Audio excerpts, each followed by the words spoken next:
Тут посадимо 100 семенин кавуна Авалона.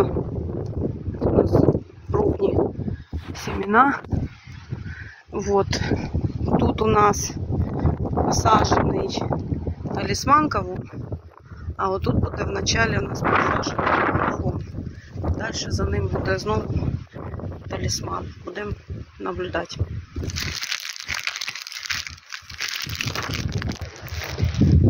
Це вже останній рядок кавунів, тому ми його не переплутаємо з іншими.